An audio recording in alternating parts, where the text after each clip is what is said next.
ऋषि मुनियों की पावन धरती, देश धर्म का नाता है। कहते सारे लोग यही हैं, गो हमारी माता है। जाग उठो ओ भारतवासी, जाग उठो ओ भारतवासी, गो पर छुरियां चलती हैं। बंद करो गो माँ की हत्या, सारी जनता कहती है। बंद करो गो माँ की हत्या, सारी जनता कहती है।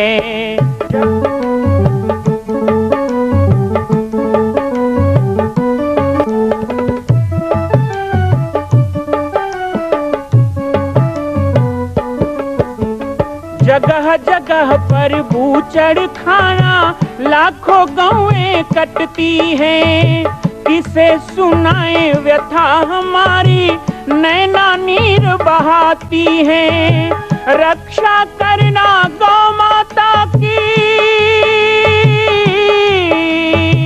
रक्षा करना गौ माता की, गीता ज्ञान सिखाती है। बंद करो गो माँ की हत्या, सारी जनता कहती है। बंद करो गो माँ की हत्या, सारी जनता कहती है।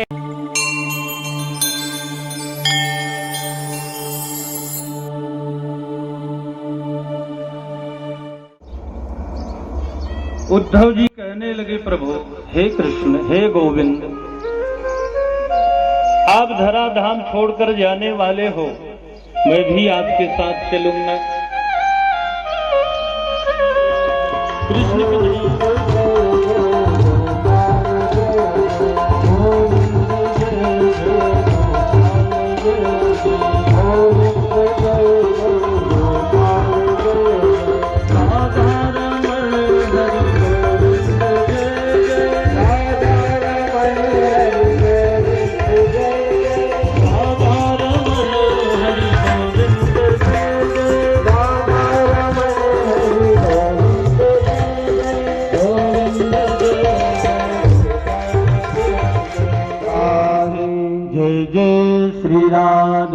जय जय श्री राधे।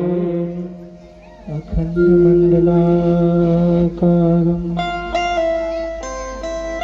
व्याप्तेन चराचरं तत्पदं दर्शितं येन तस्मै श्री गुरवे नमः।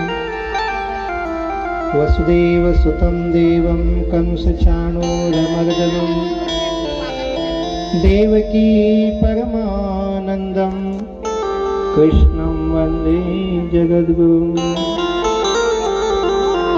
रामो राजमणि सदा विजयते, रामं रमेशं भजे। रामेणाभीता निशाचरचमो, रामाय तस्मै नमः। रामानास्ति परायणं परतरं, रामास्य दासोऽस्म्यहम्। रामे चित्तलयः सदा भवतु मे भो, राम मामुद्धरम्। सर्वे भवन्तु सुखिनः, सर्वे सन्तु निरामयाः, सर्वे भद्राणि पश्यन्तु, मा कश्चित् दुःखभाग् भवेत्।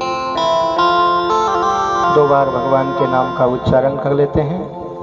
श्री राम जय राम, जय जय राम। श्री राम जय जय राम, श्री राम जय राम, जय जय राम। श्री राम जय राम, जय जय राम।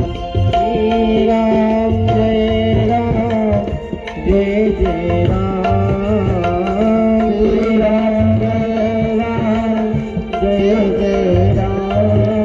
श्री राम जय राम,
जय व्यास जी महाराज की श्री वृंदावन बिहारी लाल की सद्गुरुदेव भगवान की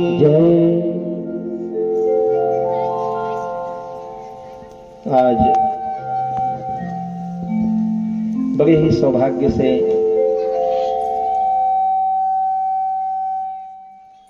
श्रीमद् भागवत महापुराण के इस पावन कार्यक्रम में सम्मिलित होने का अवसर मिला। आज समस्त पांडे परिवार जिनके घर में यह आयोजन है, जिस हेतु आयोजन है, संभवतः मैं पहली बार दरगाह आया हूं जब मैं मैया से नहीं मिल रहा हूं। जब भी आता था तो हम बड़ी मैया कहते थे। जितनी मैया है, मैया तो बहुत हैं, हजारों की संख्या में हैं, उससे भी ज़्यादा होंगे, लेकिन बड़ी मैया हम दरगाह वाली मैया को ही कहते थे, हमारी बड़ी मैया। और उनका प्रेम बहुत मिला, आज से नहीं बचपन से मिला। संभवतः 25-30 साल पहले से, जब से इस क्षेत्र में आ रहा हूँ। दरगाह भी आता था, दरगाह तो मेरा गांव ही है। कुछ भी हुआ, आश्रम में कुछ है, कुंभ है, तो मैं अपनी झोली लेके दरगाह आ ही जाता हूँ। दरगाह वाले जानते हैं कि बालक दास जी आए हैं, मतलब कुछ तो होने वाला है, या तो यज्ञ होने वाला होगा, या कुंभ होने वाला होगा, या आश्रम में कुछ होने वाला होगा। और सदा पाटेश्वर धाम के लिए पूरा गांव, दरगाह गांव समर्पित रहा। कभी ऐसा नहीं लगा कि हम किसी दूसरे जगह में आए हैं। ऐसा लगता है कि पाटेश्वर धाम के प्रति जो प्रेम है, जो स्नेह है, और ये सबको बनाने में बहुत बड़ी भूमिका मैया की रही। वो सदा सबको सचेत करते रहती थी, सबको बोलते रहती थी कि भगवान जी से जुड़े रहो, बुलाते हैं, न्योता दिए हैं, जाओ, ऐसा करो। तो पूरे गांव का प्रेम रहा, आगे भी रहेगा। लेकिन महाराज जी अभी कह रहे थे कि संसार में एक नियति है, उस नियति के सामने हमको सिर झुकाना पड़ता है। लेकिन कभी कभी असमय जब हम सोचे नहीं होते हैं और बीच में कोई हमें छोड़ के चले जाएं, तो वो पीड़ा होती है, वो दुखदायक होता है। अभी अभी हमारे क्या पूरे छत्तीसगढ़ के लिए एक ऐसे गौरव पुरुष, एक ऐसे तपस्या मूर्ति परम पूज्य सद्गुरुदेव श्री राजयोगी बाबा जी का भी असमय साकेत गमन हुआ। और मैं समझ रहा हूँ, मेरे ऊपर भी वो स्थितियाँ हैं, मेरे ऊपर भी वो जिम्मेदारियाँ हैं। क्या होता है जब घर का कोई मुखिया इस तरह से हमें छोड़ के जाए। तो मैं 1 वर्ष से नहीं आ पाया था दरगाह। समाचार मिला कि इस प्रकार का कार्यक्रम है, और मैया को श्रद्धांजलि देने के लिए और भगवत चरणों में, श्रीमद् भागवत भगवान के चरणों में पुष्प अर्पण करने के लिए, अपने वाणी पुष्प अर्पण करने के लिए आज मुझे यहाँ आने का अवसर मिला। आशा करता हूँ कि जो आदर्श, जो संस्कार, जो परंपरा मैया ने निर्वहन किया जीवन भर, और वो संस्कार हमें पूरे परिवार में दिखता है, वो परंपरा, वो नियम, वो मर्यादा, वो संस्कृति, उसे आप लोग और आगे बढ़ा के ले जाएंगे, अपने परिवार में उसका पालन करेंगे। और हर माँ बाप चाहता है कि मुझसे भी आगे मेरा बेटा बढ़े, मेरा परिवार बढ़े। तो केवल इसलिए थोड़े चाहता है कि धन संपदा में आगे बढ़े, वही भी चाहता है कि मेरी मान्यताओं को, मेरे संस्कार को वो मुझसे भी ज़्यादा प्रखर करे और आगे बढ़ाए। तो वैसे ही खूब आप लोग आगे बढ़ाएंगे। पूरे परिवार को मैं यही अपेक्षा करूंगा परिवार से, और मेरे से तो जुड़े रहते हैं, सदा जुड़े रहिएगा। पाटेश्वर धाम भी आपका है, आपका परिवार है, मैं भी आपके परिवार का सदस्य हूँ। तो सचमुच महाराज जी ने जैसा कहा कि आज ज़्यादा बोलने का अवसर नहीं है। श्रीमद् भागवत के बारे में और भागवत के मंचों में जाता हूँ तो बहुत सी बातें, क्योंकि शब्द ही है भागवत, ये बहुत भाग्य से मिलता है, हर किसी को नहीं मिलता है। केवल पैसे से या केवल टेंट पंडाल लगा देने से नहीं मिलता है। हम यहाँ बैठ के भी नहीं पा सकते हैं यदि हमारा भाग्य ना हो। और भाग्य हो तो राह भटक के भी कोई यहाँ आ जाए तो उसे भागवत भगवान की कृपा मिल जाती है। हमारे देश में, हमारी संस्कृति में, हमारी संत परंपरा में एक संबोधन है। कोई भक्त है, भगवान का पूजा करने वाला, भजन करने वाला, सरल, सीधा, सहज, सब पे दया करने वाला, जिसमें भी अच्छे गुण हैं, तो सहज ही इसको कह देते हैं ये परम भागवत है। परम भागवत सुखदेव जी के लिए कहते हैं ना परम भागवत। तो भागवत शब्द जो है वो केवल महापुराण का नाम नहीं है, भागवत केवल ग्रंथ का नाम नहीं है, भागवत एक जीवन है। हमारा जीवन ही भागवत हो सकता है, हम परम भागवत हो सकते हैं। तो ये सौभाग्य हमारे जीवन में मिले, इसीलिए भागवत की कथा का आयोजन होता है। भागवत की कथा को हम सुनते हैं। विभिन्न प्रसंगों के द्वारा जो व्यास जी होते हैं वो हर व्यास प्रयास करता है कि उनके सामने बैठा हुआ जो यजमान है, जो श्रोता है, उसके हृदय में भागवत गुण आ जाए। उसके जीवन में कोई गलत आचरण है, गलत गुण है, तो उससे वो मुक्ति पाए, वो धुंधकारी की गति से मुक्ति पाए। और जैसे धुंधकारी का मोक्ष हुआ, जैसे परीक्षित का मोक्ष हुआ, वैसे ही मेरे यजमान का भी कल्याण हो। ये हर पुरोहित, हर व्यास चाहता है, हर कथाकार चाहता है।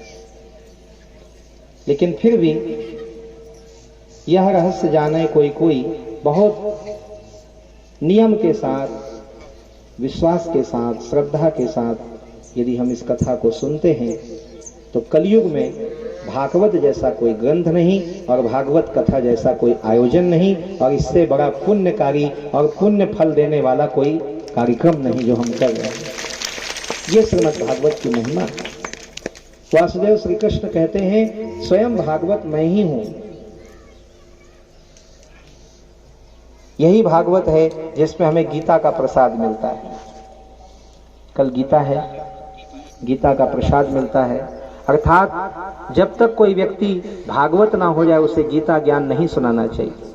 तो पहले भागवत सुनाया जाता है और भागवत जब आप पूरा सुन लेते हैं उसके बाद आपको गीता का प्रसाद मिलता है। ऐसे परम भागवत कथा में, ऐसे सुंदर आयोजन में, और जिनके निमित्त ये आयोजन हो रहा है, मैं सभी आयोजन को और खासकर मैया को मैं प्रणाम करता हूँ, व्यास जी को प्रणाम करता हूँ, पूरे परिवार को साधुवाद देता हूँ। आप सब ने बहुत सुंदर आयोजन किया। अपनी जो परंपरा है उसे आप सभी निभा रहे हैं, अपने धर्म को आप निभा रहे हैं। ऐसे ही इस पीढ़ी को, इस परंपरा को, इस परिपाटी को आप आगे बढ़ा के चलें। संपूर्ण मानव जाति का धर्म होता है कि हम मनुष्य हैं, हम मानव हैं। मानवीय गुण क्या है और दानवीय गुण क्या है सबको पता है। संसार में कोई ऐसा अज्ञानी नहीं है, कोई ऐसा मूर्ख नहीं है जिसको सच और झूठ का पता ना हो, जिसको पाप और पुण्य का पता ना हो। फिर भी हम जान के करते हैं। प्रयास करना चाहिए। हम नहीं कहते कि हम भगवान बन जाएंगे, हम नहीं कहते हम महान बन जाएंगे, लेकिन कम से कम इंसान बनने का प्रयास तो करना चाहिए। सीधी सी बात है, जितना सधे उतना साधने का प्रयास करते रहना चाहिए। ज्ञान बहुत कठिन है। ज्ञान की पंथ कृपाण की धार कहते हैं। जितनी बातें महाराज जी सुना रहे हैं उसमें जितनी बात समझ में आती है, हम पूरा नहीं सुन सकते, पूरा नहीं धर सकते तो पूरा छोड़ दो, ऐसे नहीं करना चाहिए। कभी कभी ऐसे ही होता है, अरे बहुत बड़ा ज्ञान की बात है, तो बड़े बड़े ज्ञान की बात में छोटी छोटी राज की बातें भी हैं, उसको तो धरे। कितने सरल शब्दों में बताया गया। अभी दत्तात्रेय जी के गुरुओं के बारे में कहा जा रहा था तो मैं अंतर्मन होकर सुन रहा था। वैसे मुझे सुनने को कम मिलता है, सुनने का सौभाग्य। बोलने वाले से ज्यादा पुण्य सुनने वाले को मिलता है महाराज जी, ऐसे ही कहते हैं। रामचरितमानस में भी कहा है सुनने वाला ही बड़ा है, कहने वाला नहीं बड़ा है। जहां जाते हैं माइक टिका देते हैं, बोलिए सुनाइए, तो हमको तो सुनने को बहुत कम मिलता है। ये तो सौभाग्य है, थोड़ा सा ही सुनते हैं लेकिन बड़ा अच्छा लगता है। अभी जिस ढंग से बहुत संक्षिप्त में महाराज जी ने बताया, अलग अलग चीजों में हमको समझाया, जो हमारे जीवन में हम देखते हैं उन्हीं चीजों में बताया। ये कोई अंतरिक्ष की बात नहीं बता रहे थे। मधुमक्खी है, कपोक है, अग्नि है, वायु है, चंद्र है, इसे हम रोज देखते हैं, इसको हम रोज इससे शिक्षा ले सकते हैं, इससे हम रोज सीख सकते हैं, वैसा बनने का प्रयास कर सकते हैं। और जब पशु होके भी उनमें ऐसा, पशु पक्षी होके या फिर जड़ होके भी उनमें गुण है, तो हम तो चैतन्य हैं, हम उस गुण को बहुत आसानी से ले सकते हैं। बस अपने शक्ति को पहचानना है, अपने जो ग्राह्य शक्ति है उसको पहचानना है। तो उसमें भी हमको ताकत ऐसे आयोजन से मिलती है, ऐसे कथाओं से मिलती है, सत्संग से मिलता है, संतों से मिलता है, गुरुओं से मिलता है, और ऐसे पुण्य आत्माओं से मिलता है जिनका आशीर्वाद हमारे साथ होता है, जो हमारे साथ में रहकर भी हमारे साथ होते हैं। तो इसलिए आज के प्रसंग में ज़्यादा कुछ नहीं कहते हुए मैं केवल आज यहाँ पर अपनी उपस्थिति देने के लिए, इस परिवार का एक अंग होने के नाते यहाँ पर आकर के सम्मिलित होने के लिए यहाँ पे आया। आप सबका प्रेम स्नेह सब मिला, महाराज जी की कथा भी मैंने श्रवण की। आप सभी को पाटेश्वर धाम भी आने का, जैसे मैं सदा कहते आया हूँ, आने का निमंत्रण दूंगा। आप सब लोगों के द्वारा पाटेश्वर धाम बना है। और महाराज जी कह रहे थे बालक भगवान। कई लोग तो मुझ पे गुस्सा करते हैं कि ये भगवान लिखते हैं। मैं भगवान नहीं लिखता हूँ, आप ही लोग बोलते हो।